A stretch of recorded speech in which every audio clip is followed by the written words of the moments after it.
Carta de Tiago, capítulo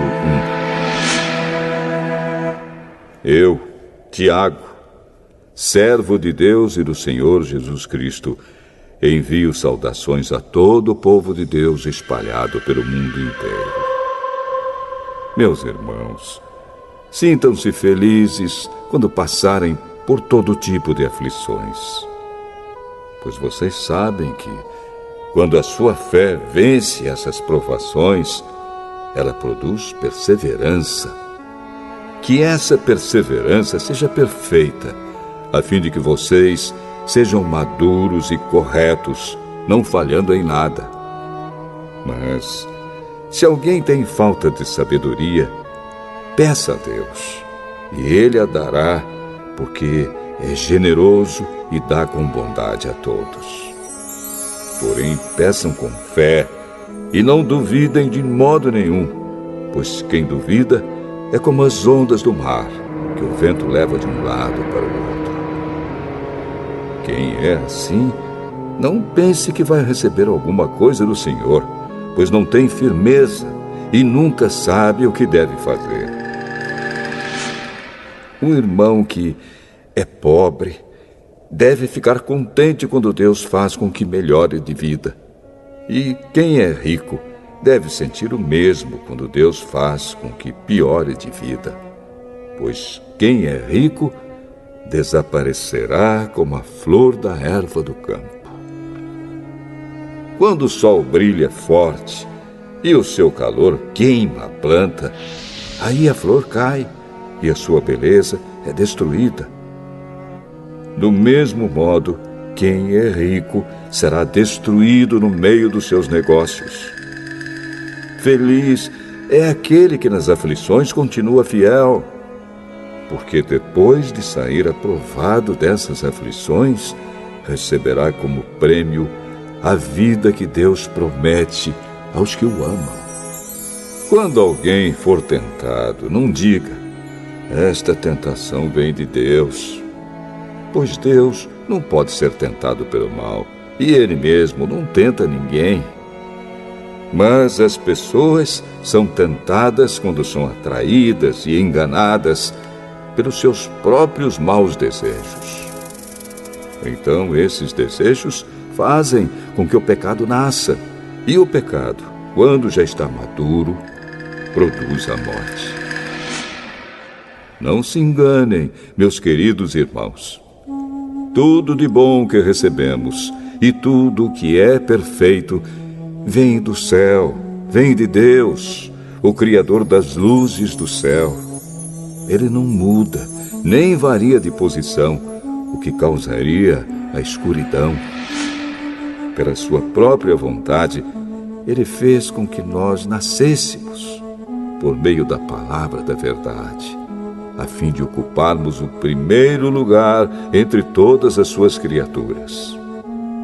Lembrem disto, meus queridos irmãos. Cada um esteja pronto para ouvir, mas demore para falar e ficar com raiva, porque a raiva humana não produz o que Deus aprova. Portanto, deixem todo costume imoral e toda má conduta.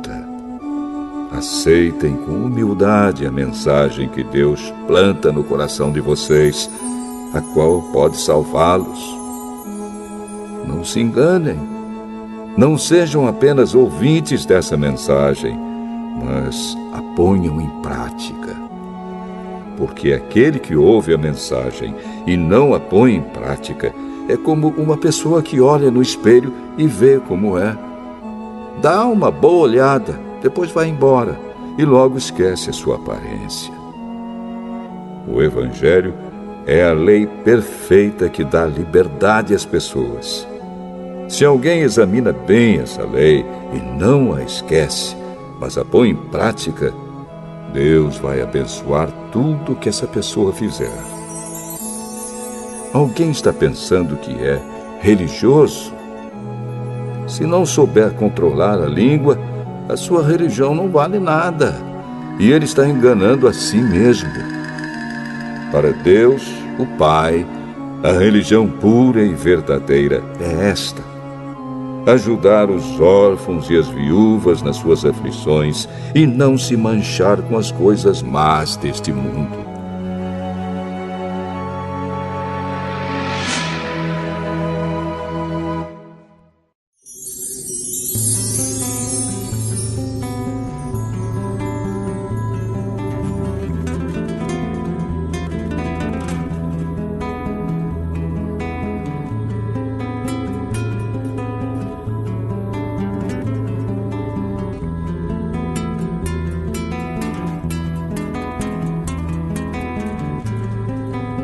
Tiago, capítulo 2.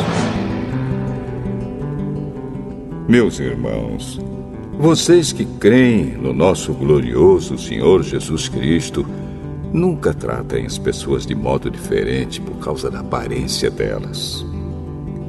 Por exemplo, entra na reunião de vocês um homem com anéis de ouro e bem vestido, e entra também outro, pobre e vestindo roupas velhas. Digamos que vocês tratam melhor o que está bem vestido e dizem: este é o melhor lugar, sente-se aqui. Mas dizem ao pobre: fique de pé, ou sente-se aí no chão, perto dos meus pés. Nesse caso, vocês estão fazendo diferença entre vocês mesmos e estão se baseando em maus motivos para julgar o valor dos outros. Escutem, meus queridos irmãos. Deus escolheu os pobres deste mundo para serem ricos na fé e para possuírem o reino que Ele prometeu aos que o amam. No entanto, vocês desprezam os pobres. Por acaso, não são os ricos que exploram vocês e os arrastam para serem julgados nos tribunais? São eles que falam mal do bom nome que Deus deu a vocês. Se vocês obedecerem à lei do reino, estarão fazendo o que devem, pois nas Escrituras Sagradas está escrito: ame os outros como você ama a você mesmo.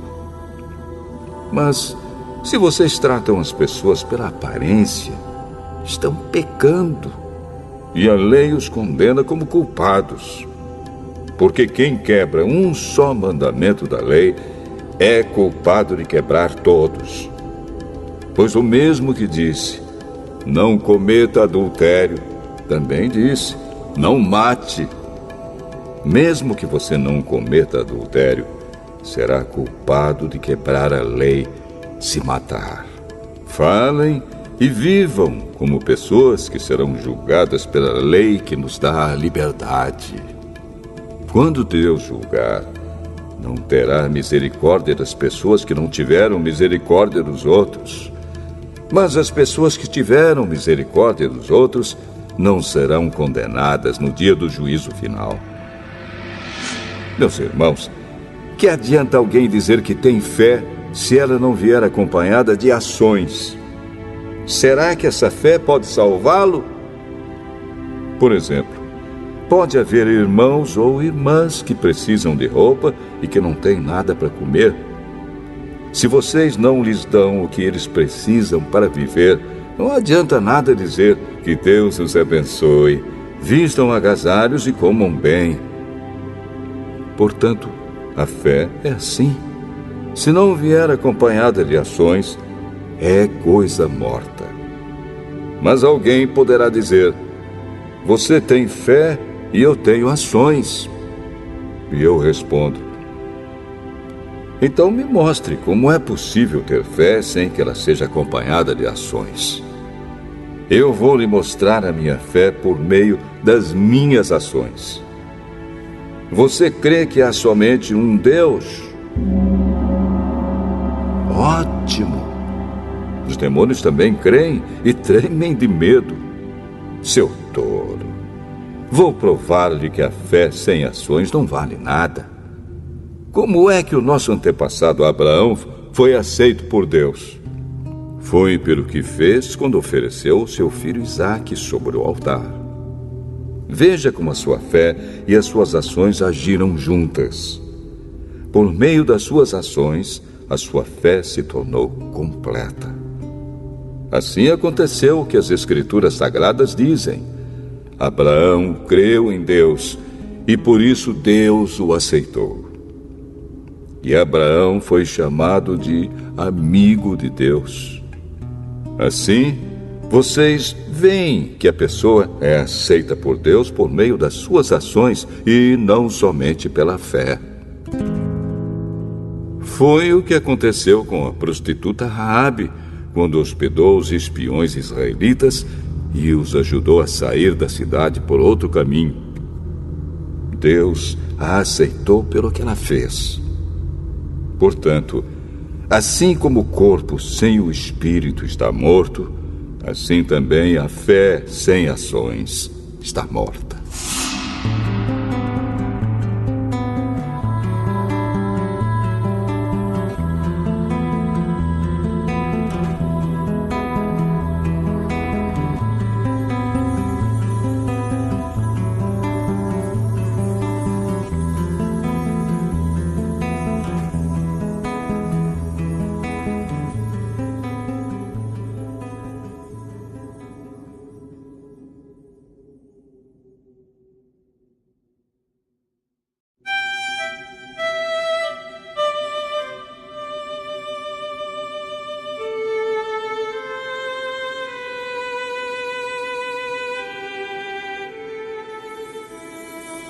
Tiago, capítulo 3. Meus irmãos, somente poucos de vocês deveriam se tornar mestres na igreja, pois vocês sabem que nós, os que ensinamos, seremos julgados com mais rigor do que os outros. Todos nós sempre cometemos erros. Quem não comete nenhum erro no que diz é uma pessoa madura, capaz de controlar todo o seu corpo.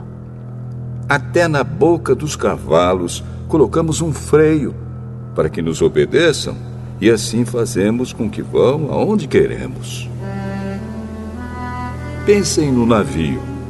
Grande como é, empurrado por ventos fortes, ele é guiado por um pequeno leme e vai aonde o piloto quer. É isto que acontece com a língua. Mesmo pequena, ela se gaba de grandes coisas. Vejam como uma grande floresta pode ser incendiada por uma pequena chama. A língua é um fogo. Ela é um mundo de maldade, ocupa o seu lugar no nosso corpo e espalha o mal em todo o nosso ser. Com um fogo que vem do próprio inferno, ela põe toda a nossa vida em chamas. O ser humano é capaz de dominar todas as criaturas e tem dominado os animais selvagens, os pássaros, os animais que se arrastam pelo chão e os peixes. Mas ninguém ainda foi capaz de dominar a língua. Ela é má, cheia de veneno mortal e ninguém a pode controlar. Usamos a língua tanto para agradecer ao Senhor e Pai, como para amaldiçoar as pessoas que foram criadas parecidas com Deus. Da mesma boca saem palavras tanto de agradecimento como de maldição. Meus irmãos, isso não deve ser assim. Por acaso pode a mesma fonte jorrar água doce e água amarga? Meus irmãos, por acaso pode uma figueira dar azeitonas ou um pé de uva dar figos? Assim também, uma fonte de água salgada não pode dar água doce. Existe entre vocês alguém que seja sábio e inteligente? Pois então que prove isso pelo seu bom comportamento e pelas suas ações, praticadas com humildade e sabedoria. Mas se no coração de vocês existe inveja, amargura e egoísmo, então não mintam contra a verdade, gabando-se de serem sábios. Essa espécie de sabedoria não vem do céu. Ela é deste mundo é da nossa natureza humana e é diabólica. Pois onde há inveja e egoísmo, há também confusão e todo tipo de coisas más. A sabedoria que vem do céu é, antes de tudo, pura, e é também pacífica, bondosa e amigável. Ela é cheia de misericórdia, produz uma colheita de boas ações, não trata os outros pela sua aparência e é livre de fingimento. Pois a bondade é a colheita produzida pelas sementes que foram plantadas pelos que trabalham em favor da paz.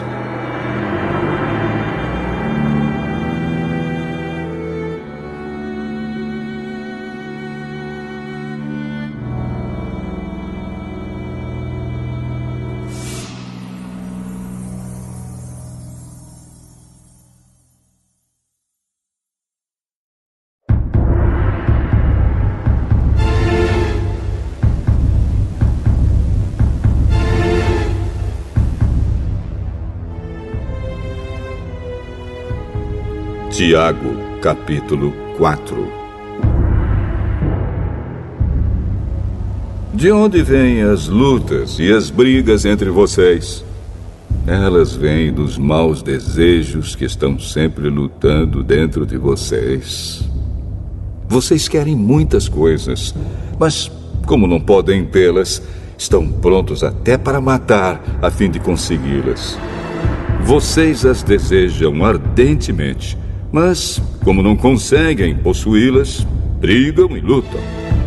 Não conseguem o que querem porque não pedem a Deus. E quando pedem, não recebem porque os seus motivos são maus. Vocês pedem coisas a fim de usá-las para os seus próprios prazeres. Gente infiel, será que vocês não sabem que ser amigo do mundo é ser inimigo de Deus? Quem quiser ser amigo do mundo se torna inimigo de Deus. Não pensem que não quer dizer nada esta passagem das Escrituras Sagradas. O Espírito que Deus pôs em nós está cheio de desejos violentos. Porém, a bondade que Deus mostra é ainda mais forte, pois as Escrituras Sagradas dizem: Deus é contra os orgulhosos, mas é bondoso com os humildes. Portanto, obedeçam a Deus e enfrentem o diabo, que ele fugirá de vocês. Cheguem perto de Deus e ele chegará perto de vocês. Lavem as mãos, pecadores. Limpem o coração, hipócritas. Fiquem tristes, gritem, chorem. Mudem as suas risadas em choro e a sua alegria em tristeza. Humilhem-se diante do Senhor e Ele os colocará numa posição de honra. Meus irmãos, não falem mal uns dos outros. Quem fala mal do seu irmão em Cristo ou o julga, está falando mal da lei e julgando-a. Pois, se você julga a lei, então já não é uma pessoa que obedece à lei, mas é alguém que a julga. Deus é o único que faz as leis e o único juiz. Só Ele pode salvar ou destruir. Quem você pensa que é para julgar os outros? Agora escutem, vocês que dizem: hoje ou amanhã iremos a tal cidade e ali ficaremos 1 ano fazendo negócios e ganhando muito dinheiro. Vocês não sabem como será a sua vida amanhã, pois vocês são como uma neblina passageira que aparece por algum tempo e logo depois desaparece. O que vocês deveriam dizer é isto: se Deus quiser, estaremos vivos e faremos isto ou aquilo. Porém, vocês são orgulhosos e vivem se gabando. Todo esse orgulho é mau. Portanto, comete pecado a pessoa que sabe fazer o bem e não faz.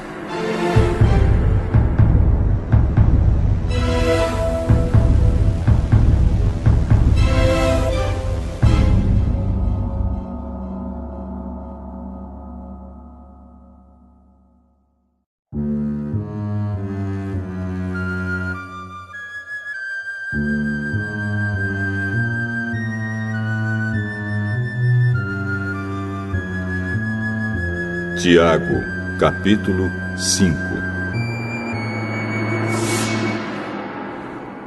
Agora, ricos, escutem. Chorem e gritem pelas desgraças que vocês vão sofrer. As suas riquezas estão podres e as suas roupas finas estão comidas pelas traças.